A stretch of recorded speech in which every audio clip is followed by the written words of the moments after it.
penyakit kuning. Jadi kenapa kok kuning? Karena hepatitis itu karena menyerang hati. Jadi biasanya matanya kalau dilihat itu dia kuning, kulitnya bukan bahkan biasanya kekuning-kuningan, sehingga juga nanti pipisnya juga kayak teh kayak gitu itu.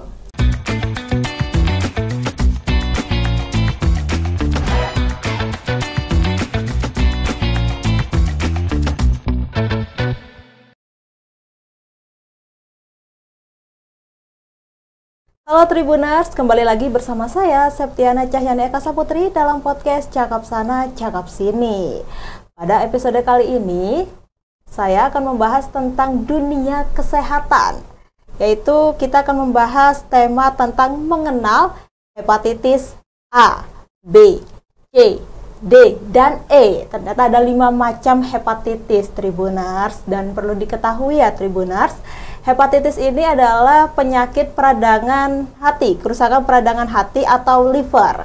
Biasanya hepatitis ini disebabkan oleh infeksi virus, infeksi cacing, mengonsumsi alkohol berlebih, atau mengonsumsi obat-obatan tertentu.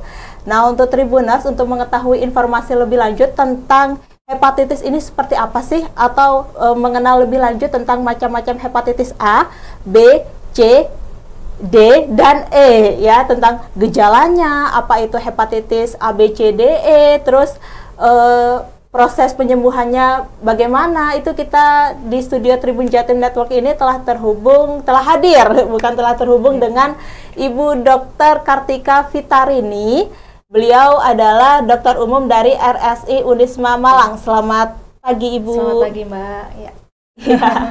Ya, sehat ya Bu ya? Alhamdulillah. Mbak gimana, sehat? Sehat, alhamdulillah Ibu. Ya, Ibu dengan Ibu Dokter Kartika. Ya, mungkin bisa disapa dulu Ibu Tribuners yang ada di rumah. Assalamualaikum, selamat pagi. Saya Dokter Kartika, yang saat ini saya sebagai dokter umum di RSI Unisma. Perkenalkan, pada pagi hari ini saya ingin berbicara ya Mbak ya, tentang hepatitis A, B, C, dan D, dan E ya.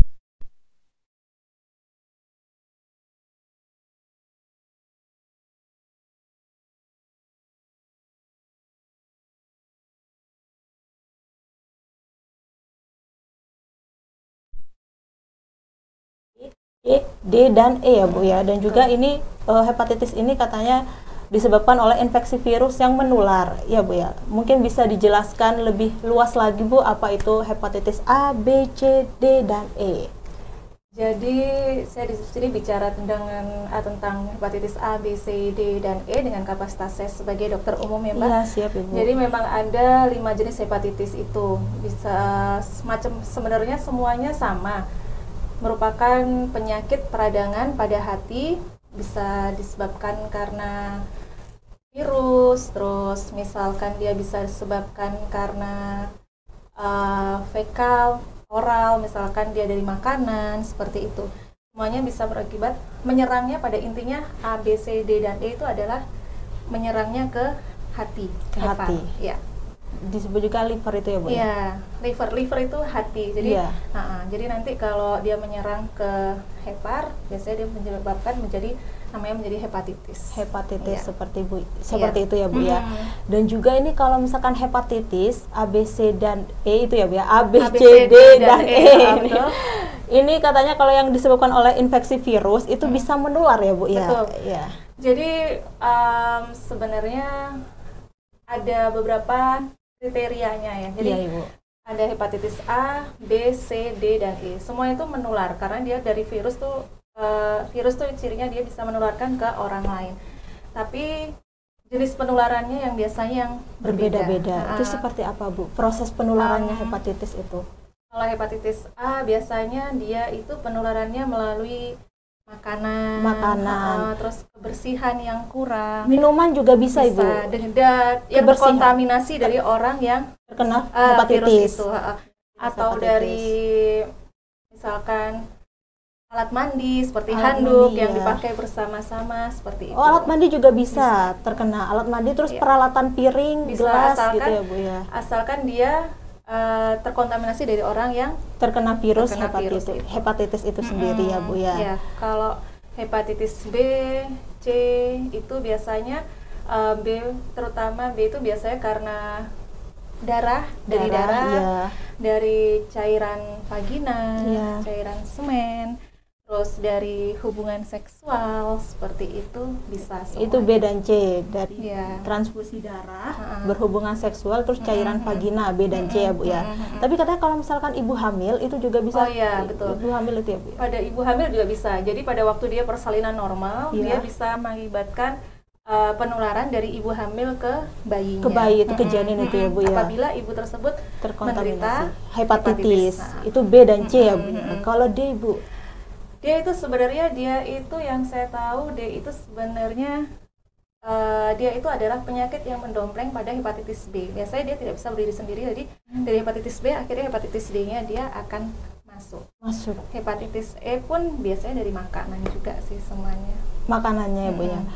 Berarti kalau misalkan ini Bu, saya tuh masih penasaran dengan hepatitis A ya Bu ya. Ini kan yang paling sering terjadi ya Bu ya, kasus-kasusnya kayak anak-anak kalau anak sekolah itu kan lebih sering jajan di kantin ya Bu ya. Itu banyak sekali kasusnya kayak mahasiswa terkena hepatitis gara-gara jajan di kantin. Di kantin kan belum tentu kebersihannya terjaga ya Bu. Itu masuk hepatitis mana itu? Biasanya sih hepatitis A, Mbak. Hepatitis A itu biasanya hepatitis yang dimana dia adalah penyakit dengan self-limiting disease. Jadi dia akan sembuh sendiri seiring dia nanti kondisi badannya seperti apa gitu. Dan daya tahan tubuh, karena virus itu sebenarnya tergantung dari daya tahan tubuhnya.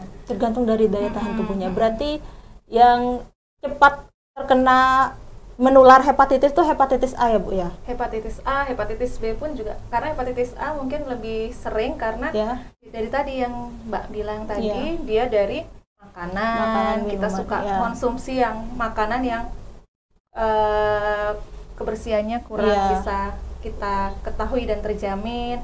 Jangan lupa cuci tangan pun kalau kita tidak bersih. Pakai sabun ya ketika kita keluar dari toilet juga cuci tangan ya Bu ya. Iya. Apalagi toilet itu kan banyak kumannya ya Bu. Nah, dari tinja pun bisa. Dari tinja pun juga bisa ya Bu ya. Iya, dan apalagi kalau di kantin tuh kan kadang airnya tuh cuma dua ya Bu ya. Air yang unsur kotor terus sama bersih itu dibolak-balik sama. Iya. Nah, terus kalau misalnya yang paling berbahaya Bu antara hepatitis A, B, C, D dan E, ini apa Ibu? Sebenarnya yang paling berbahaya itu semuanya berbahaya Mbak ya. Semuanya Cuman berbahaya, yang Ibu. biasanya yang itu hepatitis C. Hepatitis C itu dia bisa menyebabkan sirosis hepatis sampai dengan CA hati. B pun juga. B itu ada yang akut, ada yang kronik. Kalau akut yang diketahui secara cepat ya dia akan diobati secara cepat juga. Jadi sehingga prognosanya dia lebih baik. Tapi kalau hepatitis yang kronis dia biasanya bisa menimbulkan ke sirosis hepatis sehingga tingkatannya dia naik ke hepatitis. Naik ke hepatitis. Dan ini hepatitis nih bisa menyebabkan kematian nggak sih Bu? Bisa sih Mbak. Bisa. Bisa. Ya tadi itu kalau kita sudah ke sirosis hepatis, biasanya semakin susah untuk mengobatinya. Itu proses pengobatan hepatitis itu berapa lama sih Bu? Tergantung Mbak. Biasanya kalau kita kalau sudah dilihat dari jangkanya itu dilihat dari dia masuk ke hepatitis yang mana dulu. Biasanya kalau sudah virusnya virus hepatitis B yang sudah kronik, biasanya dia akan disembuhkan dengan obat-obat virus, tapi virusnya itu intinya itu kayak seperti ditidurkan. Nanti terus setelah itu nanti dengan dimonitor terus sama dokter, dicek antibodinya seperti itu ya Bu ya. Dan Bu Dokter, ini sepertinya ada pertanyaan. Ini kan juga diupload ke media sosial ya Bu ya. Ini ada pertanyaan dari netizen Bu Dokter. Ini netizen, kalau misalkan Unisma ini sebutannya RSI Unisma Malang ini sebutannya apa untuk kalau di saya kan Tribuners gitu. Belum ada. Ya udah, ini ada bikin sebutannya apa? Ini ada Tribuners, pertanyaan dari Tribuners dari Hansel_HTN Bu Dokter. Ini pertanyaannya ya Bu Dokter. Hepatitis itu ada cara deteksi dininya nggak ya Bu? Hepatitis ya, deteksi dininya. Jadi hepatitis tuh gejala-gejalanya awal itu sebenarnya dia itu kayak mual, muntah, terus rasa nggak enak pada perut biasanya, terus juga dia kalau sudah mulai mengarah ya biasanya kuning, pipisnya juga seperti teh kayak gitu. Seperti teh. Pipisnya kayak teh, jadi coklat seperti teh. Tadi saya tambahkan kalau pada sirosis biasanya dia sudah bisa muntah darah, buang air besar, kayak gitu. Jadi deteksi dini ya mungkin pada saat ini kan kita lebih baik kita dengan kesadaran diri sendiri kita mengecek sendiri untuk deteksi dini di labnya, misalkan kita kena virus hepatitis apa enggak, seperti itu ada semua di lab, bisa di medical check up. Nanti kalau misal dia negatif, terus dia belum mempunyai antibody, boleh divaksin. Ada vaksinnya vaksin juga hepatitis ya, ada. Itu berapa kali Bu dokter kalau vaksinnya hepatitis? Kalau pada orang yang dewasa biasanya dia 3 kali. 3 kali? Insya Allah 3 kali. Itu jadi per bulan, per minggu atau per tahun bagaimana? Jadi biasanya divaksin 1 kali, awal, selanjutnya 1 bulan, selanjutnya bisa 5 sampai 6 bulan berikutnya. Itu tergantung antibodinya juga nggak sih Bu? Apa harus 3? Nanti dicek dulu apakah dia sudah memiliki antibody atau belum. Terus riwayat penyakit juga dicek juga ya Bu ya? Selain misalkan dia punya hepatitis terus punya penyakit lain gitu Bu? Biasanya kalau hepatitis ini kita lihat, apalagi kalau kita punya faktor risiko. Misal faktor risiko itu apa sih? Misal kita pernah kontak dengan pasien-pasien atau orang yang dengan riwayatnya adalah sirosis hepatis, atau riwayat pasien dengan CA liver, atau kita punya riwayat sebagai mohon maaf untuk narkotika. Atau alkohol, seperti itu. Alkohol ya biasanya. Iya Ibu. Itu biasanya lebih baik kita cek untuk hepatitis itu. Jadi hepatitis itu sama menakutkannya juga sih. Sama menakutkannya juga ya Bu ya. Kayak HIV/AIDS kayak gitu. Cuman kan penularannya dia lebih infeksius ya Bu ya. Dan ini kan hepatitis A, B, C, D, E semuanya bisa sembuhkan ya Bu ya? Ada yang nggak bisa sembuh nggak sih Bu? Kalau hepatitis C itu sudah sangat parah, fatal gitu. Sudah susah untuk disembuhkan. Cuman ya prognosanya tidak bagus gitu. Kalau saya bilang tidak bisa disembuhkan, ya kita ini lagi ya. Cuman prognosanya yang tidak bagus ya Bu ya. Hepatitis B pun masih bisa diobati. Banyak pasien yang bisa sembuh dalam tanda kutip, biasanya virusnya dikasih obat gitu. Virusnya dikasih obat itu proses penyembuhannya berapa lama Bu? Tergantung Mbak. Nanti biasanya dicek. Cek kembali ya Bu ya. Dicek lagi. Nggak kira-kira kebanyakan pasiennya itu berapa lama? Bisa bertahun-tahun, bisa 6 bulan. Bertahun-tahun juga, 6 bulan, setahun. Nanti minum obat yang teratur. Minum obat yang teratur ya Bu ya. Tapi ada nggak sih Bu pasien tuh yang males minum obat gitu Bu? Ya pasti ada. Ada ya Bu ya. Namanya juga kalau minum obat harus tiap hari dengan teratur ya Bu.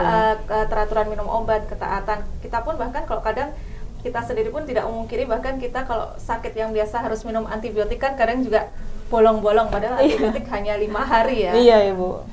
Ya Ibu, baik. Ini ada pertanyaan selanjutnya Ibu dari Tribunars. Ini dari @mutiahar. Apakah betul hepatitis rentan terjadi pada anak-anak Bu? Hepatitis tipe apa yang paling banyak terjadi pada anak? Hepatitis pada anak-anak. Hepatitis pada anak itu bisa saja terjadi. Biasanya erat kaitannya dengan infeksi dari adenovirus. Jadi anak-anak kan biasanya kayak tadi, biasanya suka jajan ya, terus biasanya dia kebersihan tangan yang kurang, dia suka masukkan tangan ke mulut kayak gitu ya. Seperti itu, dia suka jajan sembarangan. Biasanya sih bisa terjadi pada anak-anak. Biasanya kalau yang saya baca itu kemarin disebut juga dengan hepatitis misterius ya kayaknya ya. Masuk ke hepatitis misterius untuk anak-anak itu. Cuman karena erat kaitannya dengan virus adenovirus, jadi hepatitisnya itu. Gitu. Biasanya sih biasanya Mbak. Cuman nanti makanya anak-anak juga penting untuk melakukan vaksin dari juga. Bayi. Dari bayi. Bayi baru lahir kan biasanya divaksin. Udah divaksin. Dan kalau kasusnya Bu ya, yang sering terjadi khususnya di Kota Malang ini paling banyak kasusnya itu mengintai anak-anak atau orang dewasa paling banyak terkena hepatitis ini? Itu dari penelitian ya berarti ya. Kalau yang Iya. dari yang saya tahu ya masih yang sama sih ya Mbak. Cuman kayaknya kalau saya tahu karena saya kerjanya di unit gawat darurat, jadi yang saya sering lihat adalah di hepatitis yang pada orang dewasa ya. Orang dewasa gitu. Kan yang saya tahu biasanya dalam 1 tahun sekitar ada 200 hepatitis B yang baru maksudnya. Yang baru. Kasus. Nah, dalam 1 bulan biasanya bisa sampai 10 kasus hepatitis B. Hepatitis C pun juga ada, cuman masih yang tinggi adalah hepatitis B. Karena C kan, ya. karena hepatitis C itu kan prosesnya kronik lama. Kronik lama ya Bu, membutuhkan waktu. Dan Bu Dokter, ini pertanyaannya sudah habis, cuman ada 2 dari netizen Tribuners. Ya, Tribuners, dan juga ini boleh kasih tips dong Bu, cara mencegah kita agar terhindar dari hepatitis A, B, C, dan ini lama-lama mengeja nih. Iya. Mengeja abjad. Jadi memang kesehatan itu sangat penting ya Mbak ya. Jadi kesehatan sangat penting, deteksi dini pun sangat penting. Jadi ketika kita mengetahui gejala-gejala, yang nomor 1 adalah jangan terlalu panik karena kita ada rumah sakit yang buka, ada dokter yang selalu siap membantu. Jadi kita langsung periksakan saja ke rumah sakit. Misalkan ada gejala seperti mual, muntah, nyeri perut di bagian kanan terutama, terus pipis saya seperti teh, gitu, itu biasanya lebih baik kita langsung segera ke rumah sakit. Untuk tips-tipsnya mungkin kita harus tadi Mbak cuci tangan, berolahraga secara teratur mungkin ya Bu ya. Terus jaga kebersihan, terus kita juga minum vitamin mungkin Bu? Boleh, minum vitamin boleh. Nah terus sama hindari yang segala sesuatu yang misal minum-minuman alkohol, seks bebas ya Bu ya. Itu bisa, karena kita juga nggak tahu dia menderita penyakit apa seperti itu. Tapi selain macam-macam hepatitis A, B, C, dan E, itu ada lagi ya Bu ya hepatitis macam-macamnya? Apa hanya A, B, C, dan E untuk aja? Sementara ini yang saya tahu A sampai E gitu. A sampai E saja ya Bu ya. Oke, baik Ibu. Tapi ini saya tanya lagi ya Bu, ini juga penyebabnya penyakit kuning ya Bu ya, hepatitis ini? Kalau orang dulu biasanya bilangnya kuning, penyakit kuning. Kalau sekarang ini hepatitis ya Bu ya, berarti beda. Betul. Oke Ibu. Penyakit kuning, jadi kenapa kok kuning? Karena hepatitis itu karena menyerang hati, jadi biasanya matanya kalau dilihat itu dia kuning, kulitnya bukan, bahkan biasanya kekuning-kuningan, sehingga juga nanti pipisnya juga kayak teh, kayak gitu itu. Seperti itu ya Bu ya. Ya, baik. Baik Ibu Kartika Fitarini, terima kasih Bu atas waktunya, telah hadir, meluangkan waktunya ya Bu ya untuk hadir di studio Tribun Jatim Network untuk membahas tentang mengenal macam-macam hepatitis A, B, C, D, dan E. Ini pasiennya ditinggal dulu ya Bu ya sama Ibu. Iya, khusus untuk Tribun ya Bu ya, Tribun Jatim Network ya. Baik, terima kasih ya Bu ya atas waktu dan kesempatannya. Baik Tribuners, sampai di sini dulu perjumpaan saya kali ini. Tadi kita sudah membahas tentang mengenal macam-macam hepatitis A, B, C, D, dan E. Dan untuk itu Tribuners tetap jaga kesehatan dimanapun Tribuners berada. Jadi saya Septiana Cahyani Eka Saputri dan Ibu Dokter Kartika Fitarini pamit undur diri dan sampai jumpa, sampai bertemu di episode Cakap Sana Cakap Sini edisi kesehatan selanjutnya. Dadah.